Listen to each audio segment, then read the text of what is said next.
اسی طرح آج کل کچھ لوگ یہ بھی سوال کر رہے ہیں کہ کیا قربانی کا گوشت کسی غیر مسلم کو دے سکتے ہیں؟ قربانی کا گوشت کسی غیر مسلم کو دینا کیسا ہے؟ بعض لوگ کہتے ہیں کہ ہمارے کلاس فیلو ہیں جو کہ غیر مسلم ہیں یا ہمارے کلیگ ہیں، وہ قربانی کے ایام میں ہم سے گوشت کا مطالبہ کرتے ہیں، تو کیا ہم ان کو قربانی کا گوشت دے سکتے ہیں یا نہیں دے سکتے؟ تو اس کا جواب یہ ہے کہ قربانی کا گوشت جس طرح کسی مسلمان کو دینا جائز ہے، اسی طرح غیر مسلم کو بھی دینا جائز ہے،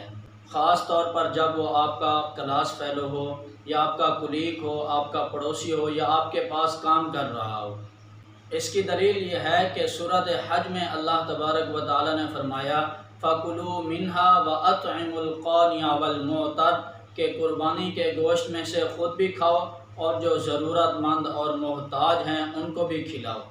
اس میں اللہ تعالیٰ نے یہ قید نہیں لگائی کہ جو مسلمان ہیں ان کو کھلاؤ، بلکہ مسلمان اور غیر مسلم دونوں اس میں شامل ہیں۔ اسی طرح قرآن پاک میں ایک اور جگہ اللہ تبارک و تعالیٰ نے ارشاد فرمایا وَبِالْوَالِدَيْنِ إِحْسَانًا وَبِذِي الْقُرْبَى وَالْيَتَامَى وَالْمَسَاكِينِ وَالْجَارِ ذِي الْقُرْبَى وَالْجَارِ الْجُنُبِ وَالصَّاحِبِ بِالْجَنبِ وَابْنِ السَّبِيلِ، یعنی جس شخص کا بھی آپ کے ساتھ کچھ نہ کچھ تعلق ہے، جس شخص کے ساتھ بھی آپ کا کوئی نہ کوئی لنک ہے، چاہے وہ آپ کا کلاس فیلو ہو، آپ کا کولیگ ہو، آپ کا پڑوسی ہو یا آپ کے پاس کام کرنے والا ہو، اس کے ساتھ حسن سلوک کا حکم دیا گیا ہے۔